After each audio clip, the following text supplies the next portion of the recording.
What happens when the world's most stable central bank suddenly shifts course? For decades, the Bank of Japan has been the global poster child of monetary conservatism, a central bank known more for inertia than sudden moves. But this week, that reputation cracked. The yield on Japan's 10-year government bonds surged past the symbolic 1% level for the first time since 2011. A seemingly small figure? Yes, but a seismic event in the world of sovereign debt. To understand why this matters, you need to know what Japan represents in global finance.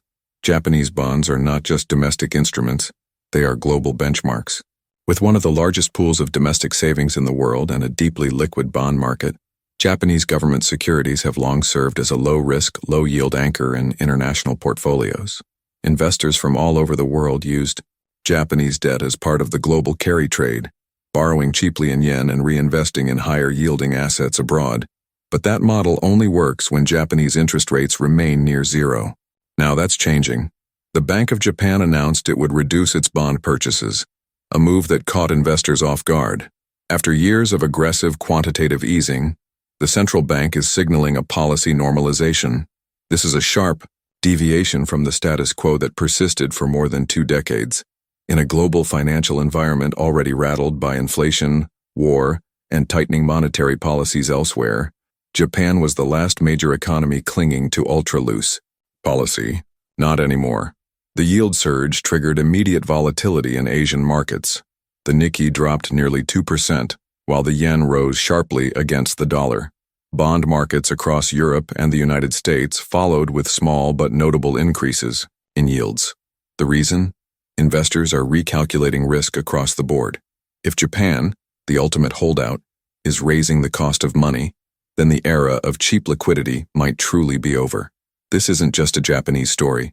This is about the fragility of the global financial system. For years, investors have depended on the assumption that Japan's monetary stance would remain ultra-accommodative, a safe, predictable backdrop against which to make bolder bets elsewhere. The rise in Japanese yields upends that assumption and forces a re-evaluation of risk assets globally. Emerging markets in particular could suffer.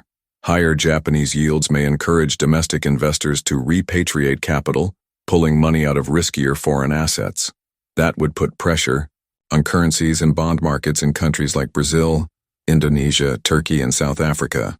At the same time, a stronger yen could complicate Japan's own export-driven recovery, which has been slowly regaining momentum since the pandemic. This also places additional pressure on other central banks. If the BOJ is tightening, will the European Central Bank follow?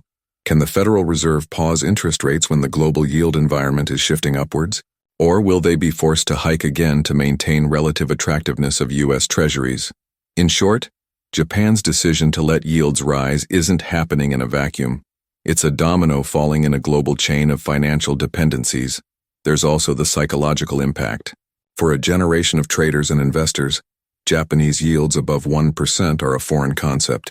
Entire strategies were built on the assumption that Japan would always provide near-zero borrowing costs. If those strategies start to unwind, we could see turbulence not only in bonds but in equities, commodities, and currency markets. And let's not forget the political angle. Japanese households are sensitive to borrowing costs, especially in real estate. Rising yields could dampen consumption, slow investment, and reignite deflationary pressures, the very problem the BOJ has battled for decades. So while this move may seem like a step toward normalization, it carries serious domestic risks as well. In the coming weeks, all eyes will be on Tokyo.